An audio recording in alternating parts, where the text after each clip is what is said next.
Tamatha Paul. Thank you, Mr. Speaker. Today, I have an opportunity to respond to what happened yesterday when this House acknowledged the horrendous abuse that was endured by more than 250,000 tamariki from the years of 1950 to 1999. And I'm not going to mince my words because I only have a very short period of time to do this.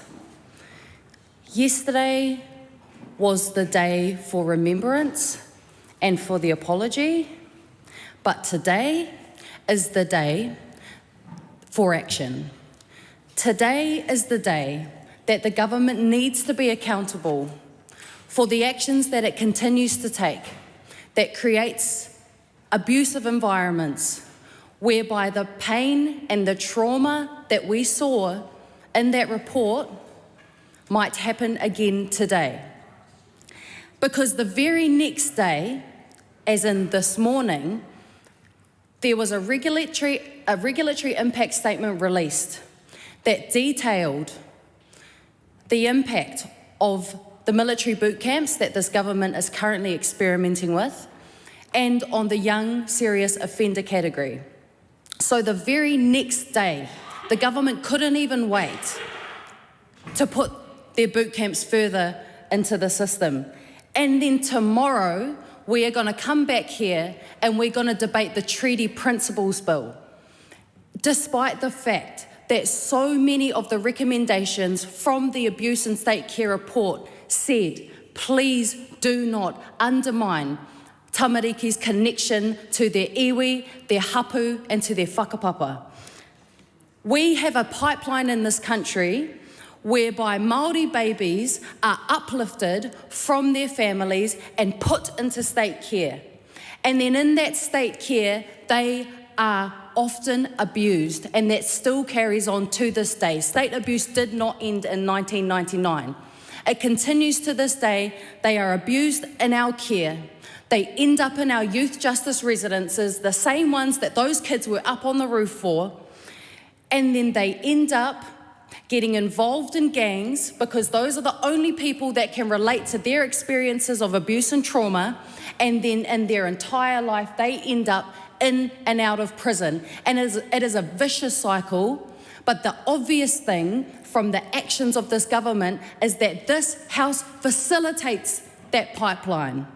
They actively facilitate that pipeline, and it's not going to end until we decide that we can and should and must do better than what we currently do. Because I just read an article from RNZ that said that the government doesn't even know if gang members will be eligible for compensation for the abuse that they endured by the state. Where do you think they learned that violence from? They learnt it from the people who are supposed to protect them and look after them. They're simply reproducing the behaviours and the attitudes that they were taught. And we have a responsibility in this House to stop that cycle. But we haven't learnt anything from the past because we're still doing the boot camps. David Seymour wants to lock up the parents of truants. We want to take this whole pathway around truancy. That happened in the past as well. They picked kids up off the streets who were meant to be at school and put them into abusive institutions where they were abused. Karen Shaw and her boot camps. We just need to read the report to see how those boot camps inevitably will end. Mark Mitchell is building a mega prison in Waikeria and at Auckland Prison to continue to funnel our people into prisons. Tamapōtaka is kicking Māori whānau out of emergency housing.